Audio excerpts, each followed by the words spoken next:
নমস্কার বন্ধুরা, আশা করছি আপনারা সবাই ভালো আছেন এবং সুস্থ আছেন।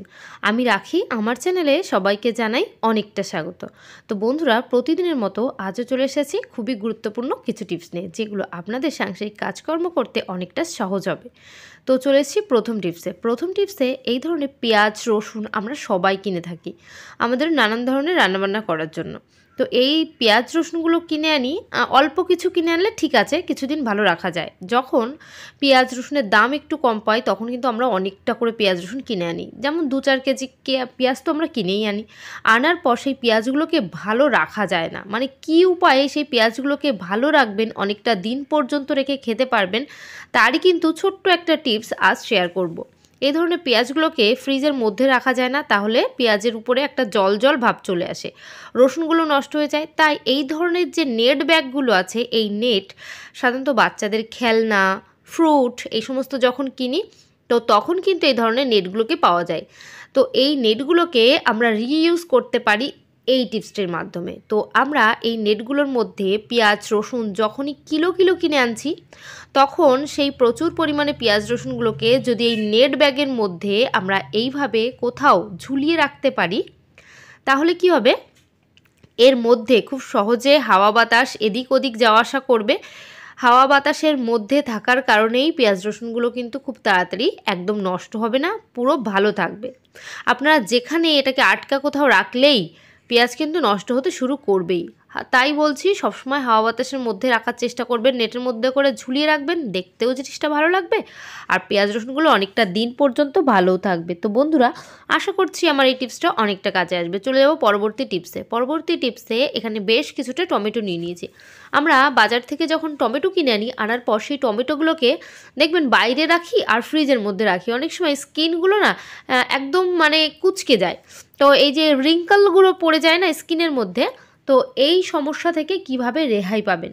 তো টমেটো যখন টাটকা থাকে, তরতাজা একটা টমেটো, সেটা খেতে যতটা ভালো লাগে, কাটতে যতটা ভালো লাগে, যখনই স্কিনটা শুকিয়ে যায় তখন কিন্তু সেই টমেটোটা আর খেতে ভালো লাগে না। সেক্ষেত্রে এই টমেটোগুলো কিন্তু ভালো না লাগার কারণে আমরা খাই না, এমনিতে পড়ে নষ্ট হয়ে যায় আস্তে আস্তে।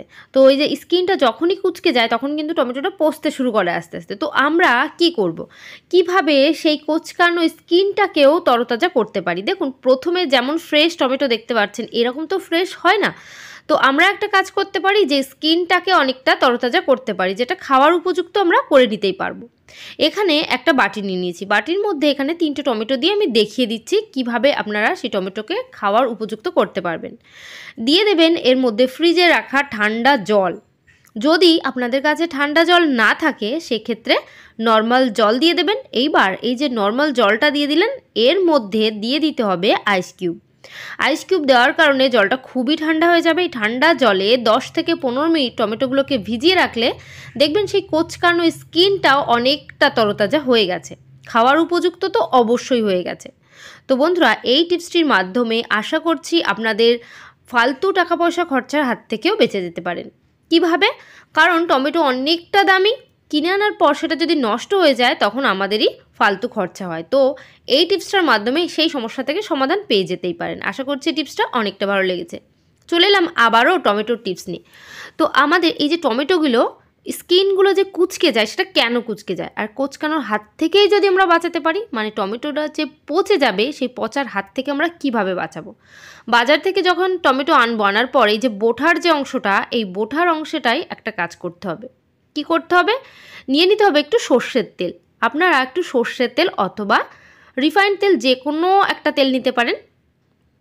তেল নেওয়ার পর সেই তেল হাতে ঢেলে 1 ফোঁটা করে আঙুলে করে নিয়ে আপনারা যদি টমেটোর বোঠার অংশে সর্ষের তেল লাগিয়ে রেখে দিতে পারেন, তাহলে দেখবেন টমেটোটা খুব সহজে নষ্ট হবে না, অনেকটা দিন পর্যন্ত এর ময়েশ্চার কিন্তু এর মধ্যেই লক করা থাকবে।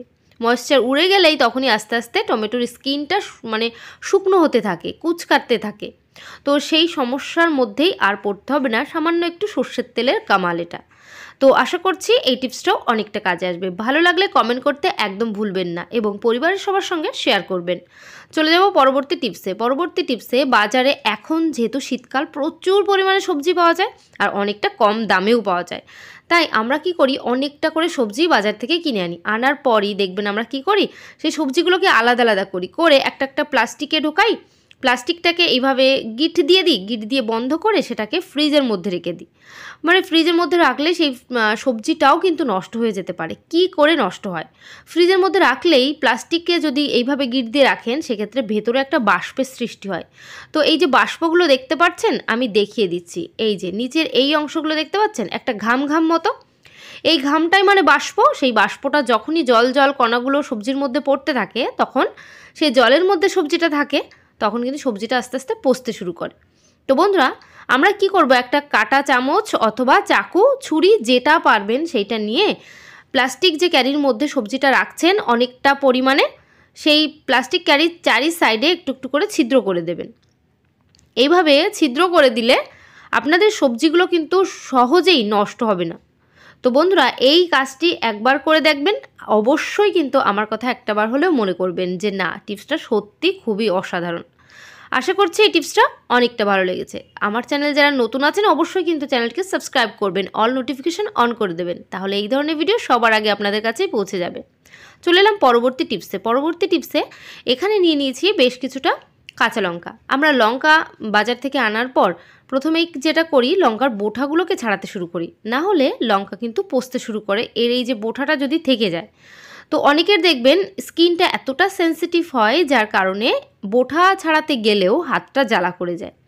তো এই যে সমস্যা, আমরা মেয়েরা সংসারের কাজ থেকে বিরত তো থাকতে পারি না, সেগুলো তো করতেই হবে। যারা বাড়ি কাজের লোক রেখেছেন তাদের কথা আলাদা, আমি কিন্তু মিডিয়াম পরিবারের মানুষজনের কথা বলছি। তো সেক্ষেত্রে কি করবেন, একটু সর্ষের তেল হাতে নিয়ে নেবেন, নিয়ে সমস্ত হাতের মধ্যে একটু সর্ষের তেল ডলে নেবেন। ডলে নিয়ে তারপর যখন শুকনো লঙ্কাটা বোঁটাটা ছাড়াবেন, দেখবেন হাতটা জ্বালা করছে না। কেন জ্বালা করছে না? কারণ সর্ষের তেলের একটা কোট আমাদের হাতের মধ্যে পড়ে আছে। সেই কোটের কারণে এই যে লঙ্কার যে ঝালটা আমাদের হাতে লাগছে, জ্বালা করছে, বোঁটা ছাড়াতে গেলে অনেক সময় বোঁটার অংশ ভেঙেও যায়, লঙ্কার অংশ, তখন কিন্তু লঙ্কার একটা রস হাতে লেগে যায়, তার জন্যই হাতটা জ্বালা করে। তো সেই সমস্যাটাও আর হবে না। আমি এখন লঙ্কার বোঁটাগুলো ছাড়িয়ে নিয়েছি। এই টিপসটার মাধ্যমে আপনারা যদি কাজটা করতে পারেন, অনেকটাই উপকার হবে আপনাদেরই। তো আশা করছি আমার এই টিপসটাও আপনাদের দারুণ কাজে আসবে। আমি এখন চলে যাব পরবর্তী টিপসে। আমরা বাজার থেকে যখন নতুন শু কিনে আনি, বাড়িতে আনার পর দেখবেন সেই শুটা না বেশি দিন টেকে না। ব্র্যান্ডেড শু যখন আনতে পারি তাদের আলাদা ব্যাপার, যারা ব্র্যান্ডেড শু কিনতে পারছেন না তারা তো নর্মাল শুই কিনি। তো সেক্ষেত্রে শুগুলোকে আমরা প্রথমে যেটা দেখি, উপরের অংশ, নিচের সোলের অংশগুলো আঠার থেকে খুলে যায় বেশ কিছুদিন ব্যবহার করার পর। তো এই যে একটা সমস্যা, আমাদের শুর আঠাটা খুলে যাচ্ছে, মানে যখনই শুটা তৈরি হচ্ছে, যে আঠাটা দিয়ে শুটা আটকানো থাকছে, অনেক সময় সেই আঠাগুলো না নরম থাকে, যার কারণে শুটা কিছুদিন ব্যবহার করতে করতেই খুলে যায় আঠা থেকে। তো আমরা একটা ছোট্ট কাজ করতে পারি, যার ফলে শুটা কিন্তু একদম মানে লোহার মতো শক্ত হয়ে আটকে যাবে, কখনোই আর খুলবে না। তার জন্য আমাদের যেটা করতে হবে, নিয়ে নিতে হবে একটা প্লাস্টিক ক্যারি। তো এই যে প্লাস্টিক ব্যাগের মধ্যে আমরা জুতোটাকে ভরে নিচ্ছি। তো যে কোনো শু হোক, এই ধরনের জুতো, স্যান্ডেল, যে কোনো জুতো আঠা দিয়ে লাগানো আছে দেখবেন, সেসব জুতোর ক্ষেত্রেই কিন্তু এই সমস্যাটা হয়। তো আমরা একটা প্লাস্টিক ব্যাগের মধ্যে নিয়ে নিলাম, নিয়ে এটাকে কি করব, ফ্রিজ অথবা ফ্রিজারের মধ্যে রাখবো।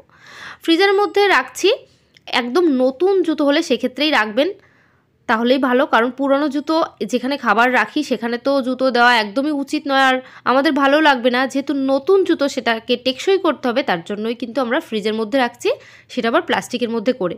এইভাবে এটাকে 10 থেকে 15 মিনিট রেখে দেবেন। রাখার পর বের করার পর দেখবেন সেই জুতোটা একেবারে সুন্দরভাবে সেট হয়ে গেছে, শক্তভাবে আঠাটা আটকে আছে, কখনোই আর কিন্তু ছিঁড়বে না। তার কারণ ফ্রিজের মধ্যে দিলে যে আঠাগুলো লাগা আছে জুতোর মধ্যে, সেই আঠাগুলো কিন্তু শক্ত হয়ে জমাট বেঁধে যাবে, সেট হয়ে যাবে, যার ফলে আঠাটা নরমও থাকবে না, জুতোটা খুলবেও না। এই টিপসটা একটা বার বাড়িতে ট্রাই করবেন, দেখবেন অনেকটা উপকার পাবেন। আশা করছি বন্ধুরা আমার এই টিপসটা আপনাদের অনেকটা কাজে আসবে এবং অনেকটা ভালো লেগেছে। আমার চ্যানেলে নতুন যারা অবশ্যই কিন্তু চ্যানেলটিকে সাবস্ক্রাইব করে নেবেন এবং ভালো লাগলে আমাকে একটু কমেন্ট করে জানিয়ে দিতে ভুলবেন না। আমি আবারও বলছি, খাবার জায়গায় জুতো কখনোই রাখবেন না, যেহেতু নতুন জুতো, তার জন্য কিন্তু আমি টিপসটা অ্যাপ্লাই করে আপনাদের দেখালাম। তো আজকের ভিডিও এখানে শেষ করছি। সবাই ভালো থাকবেন, সুস্থ থাকবেন। তো বাই, টাটা।